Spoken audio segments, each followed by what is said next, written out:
Hello, Internet, and welcome back to the Story Nook. Today we're going to be reading some stories from I Don't Work Here Lady. Our first story comes from User Deleted. Dressed inappropriately for a job I don't have. Last week was very warm for this part of the country. I was wearing a tank top and some jean shorts, so I had a lot of skin showing. Nothing indecent, though, just bare arms and legs, and I might have had some cleavage showing. My husband and I were going to have a barbecue for some friends of his, so I went down to the grocery store to pick up a few final items.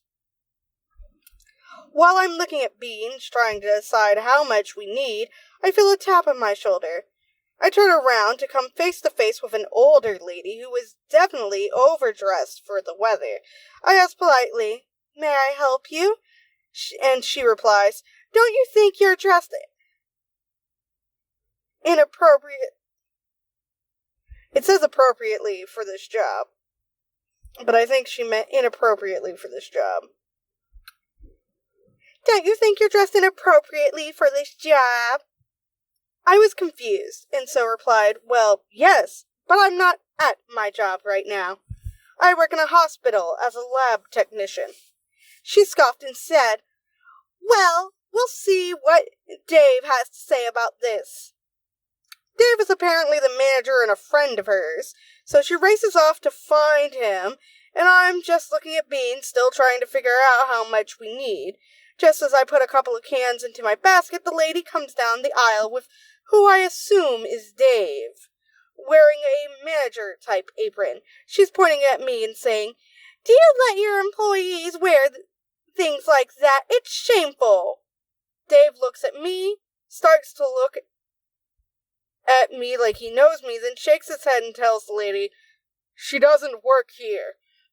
The lady looks at me and tells Dave, "Of course she works here. I've seen her stocking shelves and working at the register. It's absolutely shameful that you allow her to wear that on the floor." Dave looks at me, then as if a light bulb went off in his head, takes his walkie-talkie and calls for someone named Linda to report to whatever aisle we're on. Liddy is still berating him for what I'm wearing. Again, nothing wrong with it, just showing a lot of skin for it being such a hot day. Then Linda comes into the aisle. I was shocked. She looked exactly like me when I was back in high school. It was like looking 10 years back in time, and I'm sure for her, she got a glimpse of what she would look like 10 years from now. Linda walks up to us, asking what's up, and the lady quietly says, "My mistake," and starts to walk back down the aisle, but she has to get a last jab in, so she turns around and tells me, "Do you actually go in public like that? That's just wrong, tempting men with your nearly naked body." I'm married, by the way. The only man I have to tempt is my husband, and that's not hard to do. Dave had me and Linda pose together for a picture. He was also astonished at how close we looked to each other. And, some of the comments are just, hilarious under this. Someone says, I dress like this just to annoy old bitchy jealous prudes like you, ma'am." And someone responds, "Throw in a bless your heart as well." And someone responds, "Bless your heart" is kind of impotent here with the "I dress like this just to annoy old bitchy jealous prudes like you, ma'am." You're going all out aggressive and then going into passive aggressive statement. It doesn't work that well. Now, if you're going to go for damage, you have to go full pass hole severed. "I'm so glad that you're concerned with what I'm wearing. That's sweet of you. Bless your heart." Basically, that's South from mind your own business, bitch, and go fuck yourself. The basic idea here is that you phrase things in a way that people can't really get mad at you for without looking like a supreme asshole. Full damage is this. I hope that I have the bravery to pass on this kind of selfless wisdom when I get older. Bless your heart. Her perm would spontaneously combust.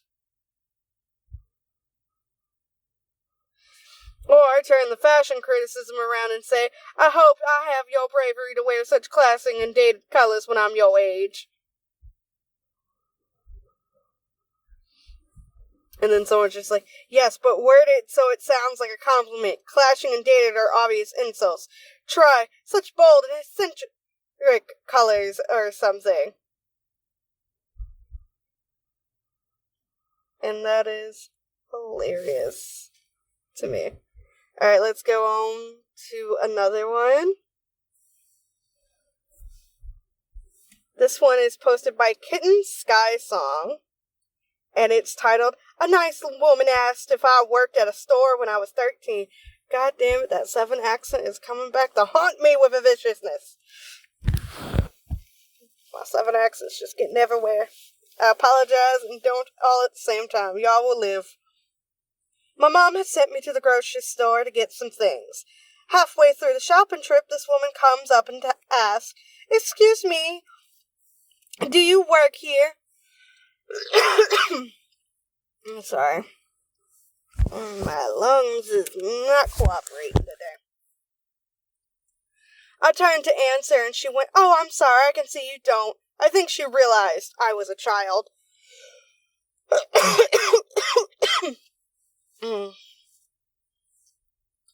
I smiled and asked if she needed help reaching something because she was a little person. Also, I didn't mind helping her. Unfortunately, I couldn't reach the object she wanted either. It was just out of reach.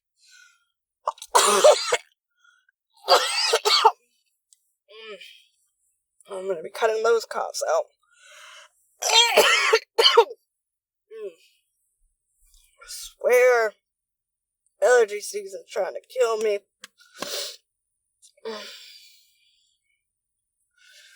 Whew. Unfortunately, I couldn't reach the object she wanted either.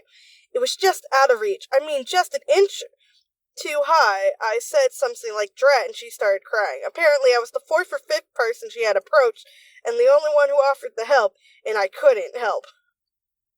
13-year-old me cried easily, and she made me cry. I felt so bad that I couldn't reach her item. She kept telling me, Not your fault, I'm just having a bad day. Luckily, an actual employee came up and asked what we were crying about and got the item down for her. And that is really sweet. Just a nice way to help somebody. Sorry for the cough attack.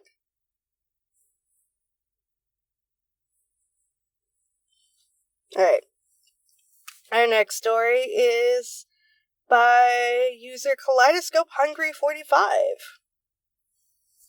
And it's titled, I'm 12. About 15 or so years ago, I was at Walmart with my dad. I would always want to go to the electronics section to look at games and CDs. Same kid, same, I do as well. So when we were in that area of the store, he would let me look around by myself. Back when I was about 5, 6, so I was taller than the normal 12-year-old. I distinctly remember wearing a camo t-shirt and some khakis, middle school uniform pants. I didn't like jeans back then. I'd been looking at some CDs when a couple walked up to me asking for help finding something. I was frozen there for a second, holding a CD in my hand, and I looked down. Camo shirts and khakis. I was very confused. I looked back at them and just said, I'm 12. They both looked at me with blank expressions before they turned around and walked away. I just kind of stood there for a moment in confusion before I went back to browsing. As someone so anxious, I'll be lost in a store for hours before asking for help. That still confounds me. And I do the same. Like, if I can't find something, like in Walmart, my first thing is, one, Google what the item I'm looking at, and then Walmart, and then aisle location. Like, section location. Like, what section of Walmart would such and such be? We had to do that. We were looking for some kind of, like, gloves my husband likes. He's very peculiar about the ones, like, we have some, like, those clear, really thin food serving gloves, but he likes wearing a thicker one, that's kind of, like, rubbery, latexy, or whatever, while he's doing the dishes. He gets a very specific one. because the rubber gloves you can buy at the store, like Dexter's mom's, those don't fit his hands. And so I had to Google where would that be, and it was the car section or the section by Band-Aids. So yeah, I understand. I also don't like asking people for help. If I find the thing I'm looking for, I am going to Google it. Alright, we're gonna read this story. It says it's extra, extra, extra, extra large, so long, I guess. So I'll read this and then we'll end this episode here. And it's by user 1big_KBW, and it's titled Red Vest.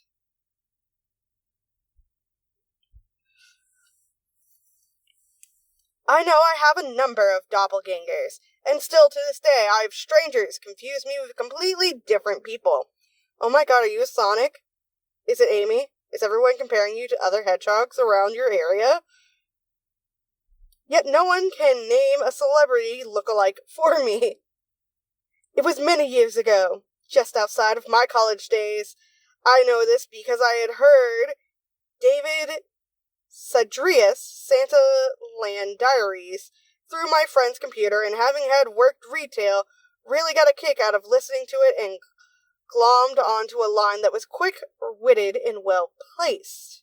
I have no idea who this is. David Sadarius. I am butchering that, but I'll Google it later. But I was shopping. The old neighborhood had gotten a little rough. Security had been installed, those beeping scanners at the door of the grocery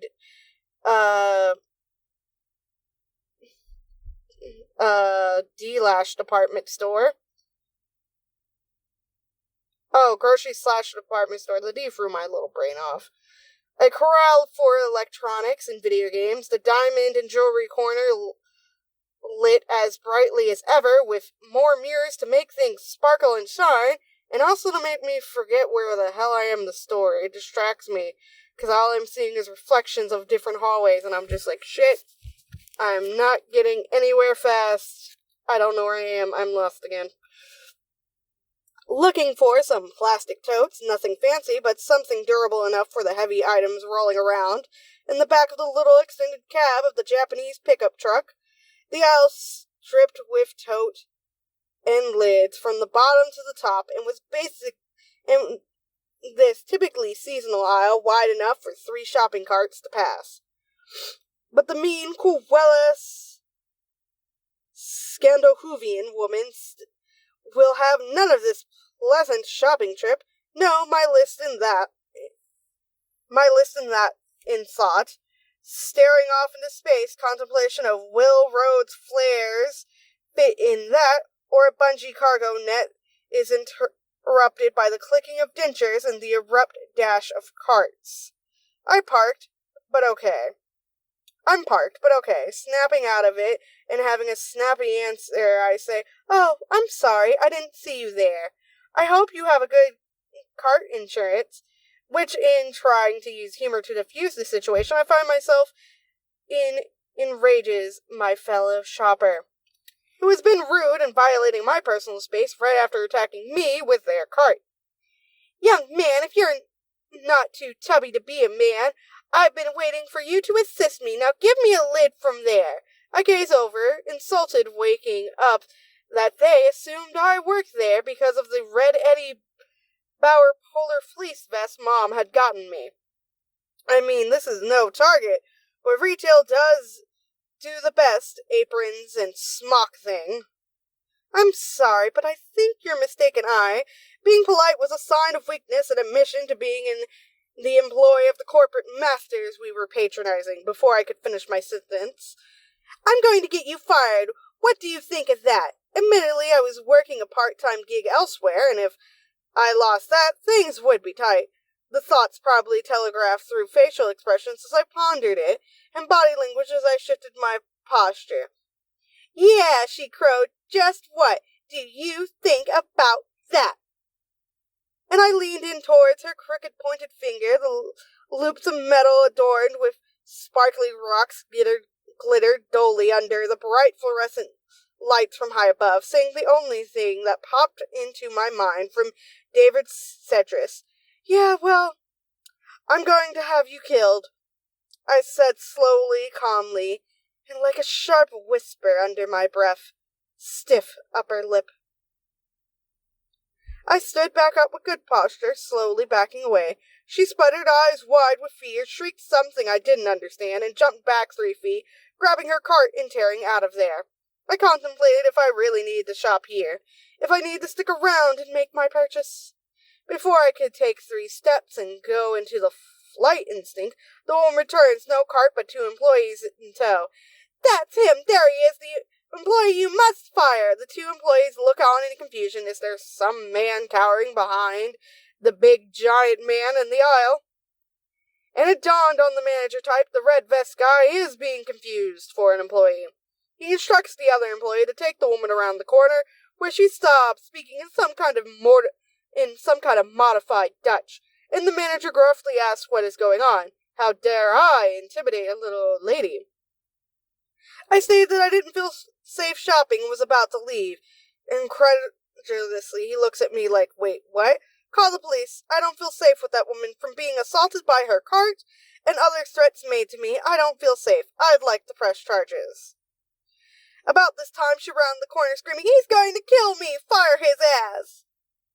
The manager realizes things are out of control, and experience has taught the first one to yell loses. The fact I didn't run by and calmly, quietly asked for police, then firmly stood my ground, pleading for help. It went down. The police were called. I made my statement that she came up, bumped into me. I felt threatened and unsafe to shop there. The security footage showed I was standing there, minding my business and browsing, when she barreled into my cart. Her aggressive stance, cursing me with the witchcraft or whatever, and the shock of me saying, "I can't help you," made her look completely unhinged. When asked by the loss prevention guy, "What about the death threats?" I responded, "That is what made me feel so unsafe. I don't know how to respond to such crazy from an old woman." It was suggested that I finished my shopping, but I just did a little more browsing elsewhere before leaving without buying anything. As I exited, they were loading the woman into the police car in handcuffs, and she was violently resisting. The manager, surprised to see me, apologized for the accident and said I was welcome back to do my shopping.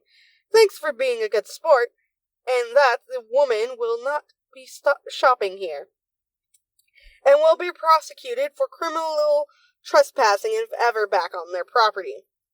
I never knew a red vest could ever make someone see so much red, especially when standing next to the other red vest. And that is a great story. I sadly stumbled on a lot of it. But yeah, staying calm and collected does help in those situations. But also people suck in their assholes. But yeah, that is going to be all the stories for this episode. So thank you all so much for being here. Remember to stay hydrated and all that good stuff. Leave a like and subscribe if you enjoyed this content and want to see more of it. Comment with your own I Don't Work Here Lady stories. That would be awesome. So yeah, thank you. Bye-bye.